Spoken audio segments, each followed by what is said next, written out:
से महाकाल उज्जैन मंदिर बोल रहा हूं।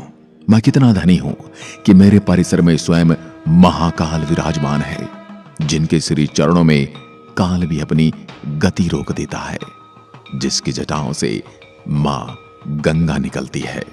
आकाशे तारकम लिंगम पाताले हाटकेश्वरम भूलोके च महाकालो लिंग गत्र नमोस्तुते। संस्कृत भाषा में इस श्लोक का अर्थ है, आकाश में तारक लिंग, पाताल में हाटकेश्वर लिंग तथा पृथ्वी पर महाकालेश्वर ही मान्य शिवलिंग है। आज मैं अपने आदि अनादि काल से वर्णित इतिहास को बताऊंगा।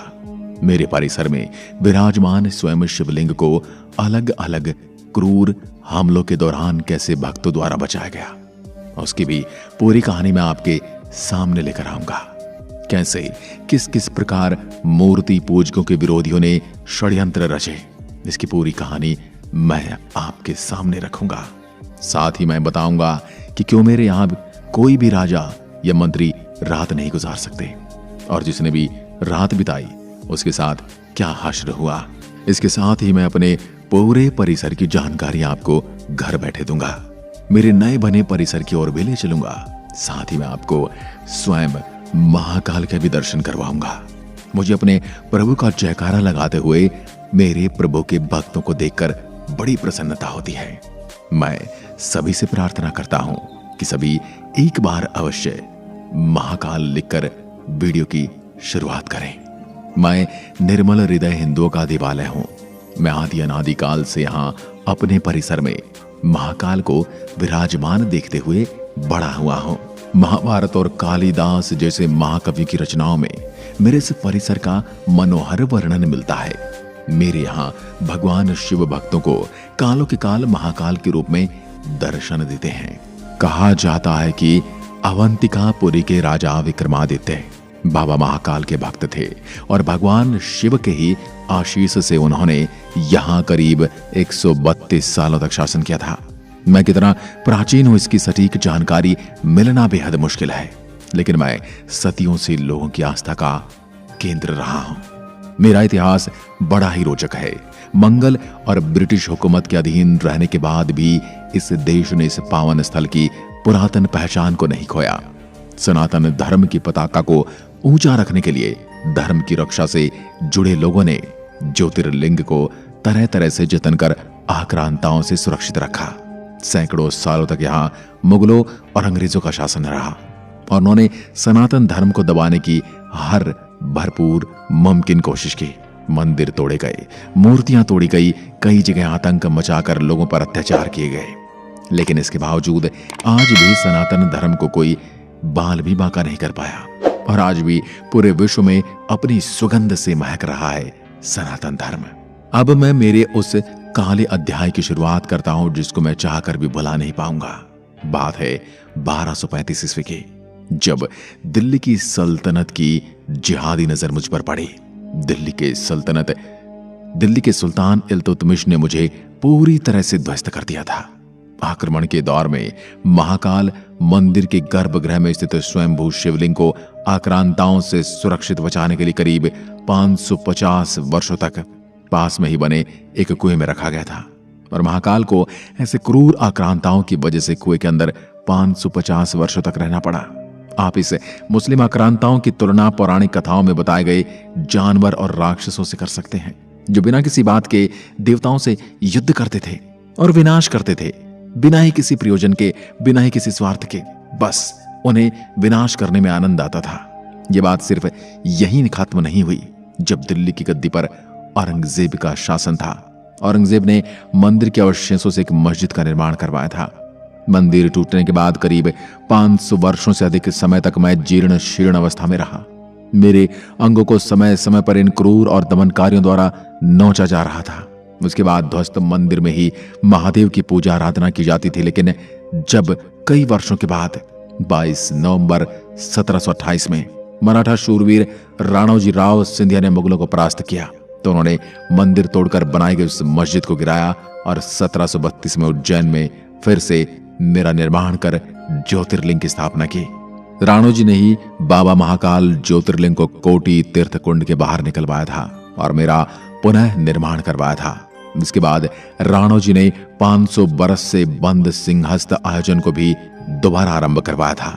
मैं कोटि कोटि धन्यवाद देता हूं राणो जी को, जिन्होंने मुझे एक नया जीवन दिया और मुझे मेरे अस्तित्व को बचाए रखने के लिए मेरे में एक नई ऊर्जा का संचार किया। महाकवि कालिदास के ग्रंथ मेघदूत में मेरी संध्या आरती का जिक्र मिलता है। साथ ही इस ग्रंथ में महाकाल वन की कल्पना भी की गई है। कहा जाता है कि उज्जैन के तत्कालीन राजा विक्रमादित्य ने मेरा विस्तार करवाया था। उन्होंने मेरे परिसर में धर्म सभा बनवाई, जहां वह न्याय करते थे।